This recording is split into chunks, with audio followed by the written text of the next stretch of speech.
Halo Sobat Syariah, kembali lagi dengan saya Anggit Rizal Putra di podcast Bincang Syariah. Kabar Sobat Syariah, semoga tetap sehat dan dalam lindungan Allah Subhanahu wa Ta'ala. Amin ya Rabbal Alamin. Oke, kali ini kita akan membahas sebuah topik yang sangat seru, yaitu kelayakan asnaf fakir miskin sebagai penerima zakat berdasarkan had kifayah dengan menggunakan metode CIP. Nah, yang pertama yaitu had kifayah. Had kifayah dijelaskan oleh banyak para ahli. Nah, yang pertama yaitu menurut Ibnu Abidin. Nah, menurut Ibnu Abidin, had kifayah adalah batas minimum yang dapat menghindarkan manusia dari kesusahan hidup. Nah, masuk dalam hal ini adalah kebutuhan makanan, kebutuhan pakaian, dan kebutuhan tempat tinggal, atau hal lain seperti perkakas dan kendaraan. Yang kedua yaitu Imam Nawawi. Nah, menurut Imam Nawawi, had kifayah adalah suatu kecukupan, tidak kurang dan tidak lebih. Hal ini menandakan bahwa sesuatu disebut kifayah apabila tidak berlebihan dan sesuai dengan kebutuhan. Yaitu Imam Syatibi itu menjelaskan bahwa had kifayah merupakan sebuah ukuran kebutuhan yang sangat urgent dan fundamental.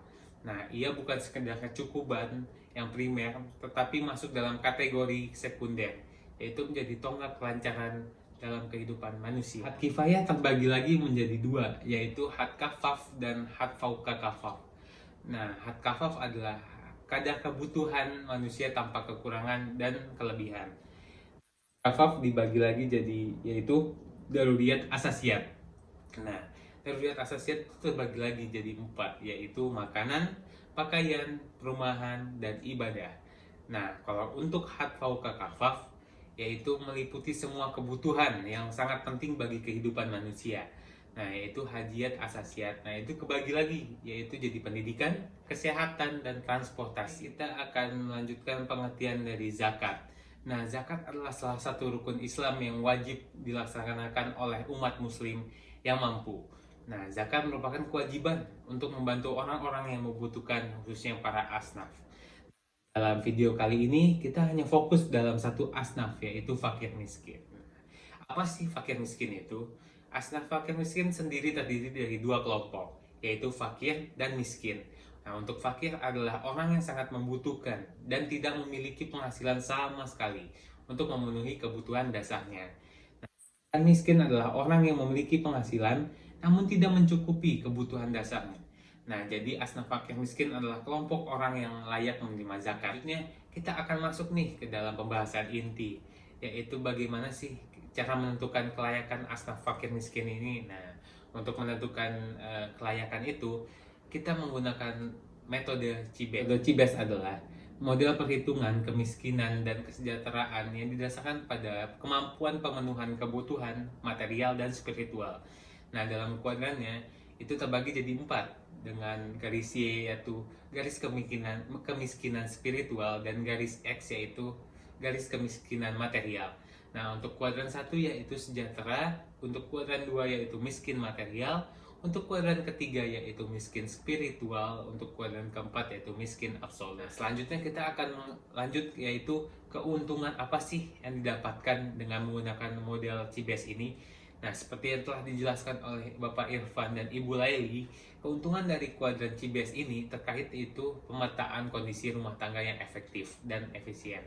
Nah, sehingga program pengembangan yang sesuai dapat diusulkan, terutama dalam hal mendorong rumah tangga yang saat ini berada pada kuadran 2, 3, dan 4 untuk menuju kuadran pertama, yaitu sejahtera. Kita akan fokus kepada asnaf fakir miskin dengan berdasarkan had kifayahnya. Itu yang pertama, untuk had kifayah dalam segi dimensi makanan.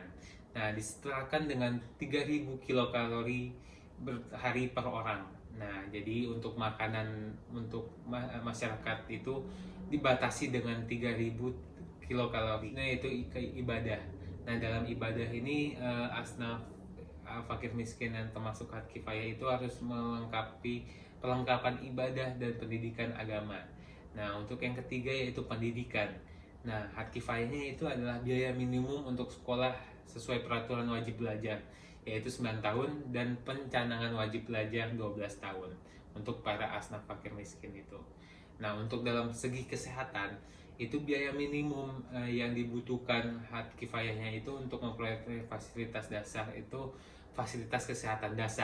Nah, untuk yang kelima yaitu transportasi, hak kifayahnya adalah biaya kebutuhan dasar untuk transportasi darat, laut atau air, serta biaya untuk bahan bakar. Kita mengetahui hak kifayah dan model CBS itu, kita dapat menyimpulkan nih kriteria kelayakan untuk para asnaf fakir miskin yang membutuhkan. Yang pertama yaitu tidak memiliki penghasilan atau penghasilannya tidak mencukupi untuk memenuhi kebutuhan dasarnya. Nah, yang kedua tidak memiliki harta yang mencukupi untuk membayar hutang dan memenuhi kebutuhan dasarnya. Dan yang ketiga yaitu tidak memiliki pekerjaan atau tidak mampu bekerja karena kondisi kesehatannya.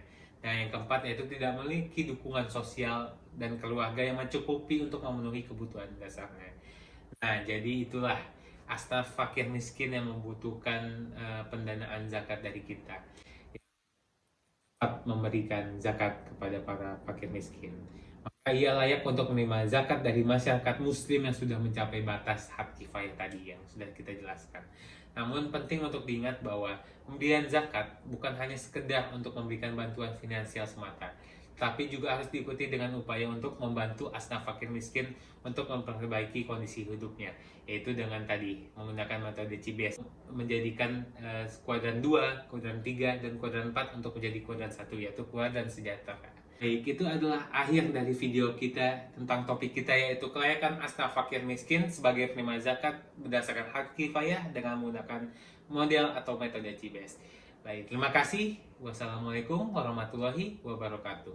Bye-bye.